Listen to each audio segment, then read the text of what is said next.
Allez, place à vos signatures Europe 1 avec, comme tous les vendredis, Catherine Ney. Bonjour Catherine. Bonjour Dimitri, bonjour à tous. La France s'enfonce dans une crise politique gravissime 15 mois après la dissolution. Alors, c'est à la fois une crise économique et politique avec un gouvernement démissionnaire qui n'a pas de cap et il flotte dans l'air comme un vent régicide. Carrément, vous dites ça Catherine ce matin ? Mais oui, vous l'avez remarqué, dans quelques jours, un président de la République sera mis au cachot par les juges qui l'ont pourtant absous des crimes dont il l'accusait depuis des années. C'est quoi ça ? Sinon une réminiscence des grandes heures de la terreur.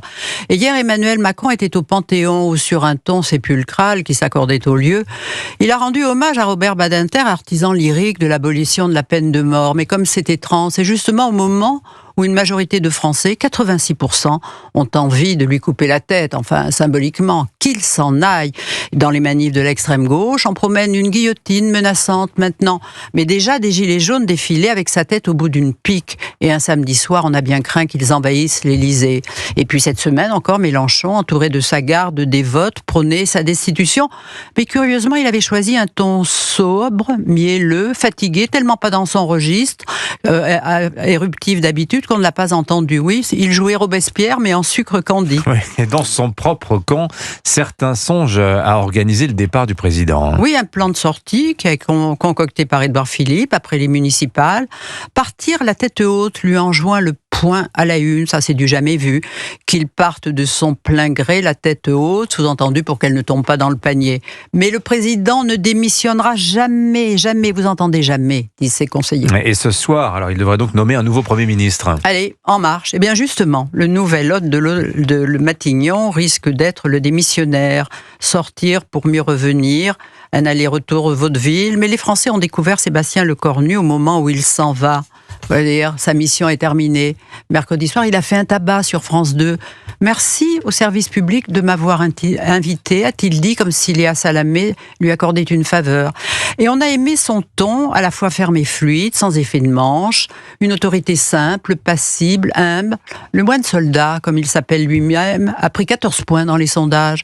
Alors, c'est vrai, il a rencontré beaucoup de monde, pris son temps, mais tout de même sans réussir à construire un accord. Alors, on reste dans le grand flou, et c'est en retour à Matignon, paré de cette popularité si fraîche, n'est sûrement pas un bouclier contre les motions de censure. Alors justement, il y a 15 mois, Emmanuel Macron avait dissous pour clarifier. On se souvient du terme employé.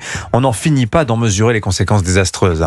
Oui, mais tout de même, quel artiste, parce que l'hémicycle est une œuvre d'art, au fond. C'est le tableau de Géricault, c'est le radeau de la Méduse, tiré d'un fait divers. Vous savez, après le naufrage d'une régate, les survivants avaient pendant des jours surnagé sur une planche de bois, au milieu d'une mer houleuse et sans rivage, où ils s'étaient entretués et même cannibalisés pour survivre avant le sauvetage qui les avait sortis de l'enfer. Enfin, il y avait une fin qu'on ne voit pas cette fois. Comment ramener le calme dans l'hémicycle ? Pousse, le pays a besoin d'un budget avant la fin de l'année, mais comment faire quand dans l'hémicycle il y a 3 tiers dont chacun déteste les 2 autres et qu'au sein même de chaque tiers on se divise déjà ? Alors, le président de la République va recevoir cet après-midi à 14h30 les chefs de parti, à l'exception de LFI et du RN. Oui, du RN, crédité maintenant de 36% d'intention de vote et qui réclame une dissolution.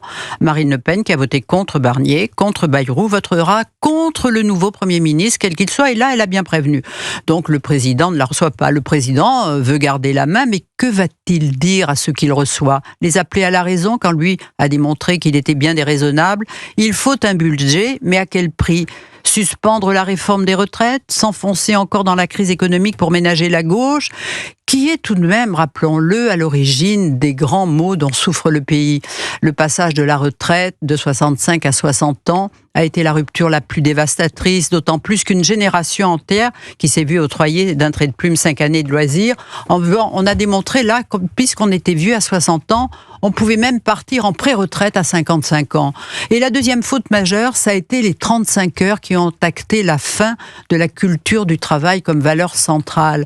Alors oui, un Premier ministre de gauche, peut-être, mais alors pourquoi faire ? Signature Europe 1 Catherine Ney. Merci beaucoup Catherine.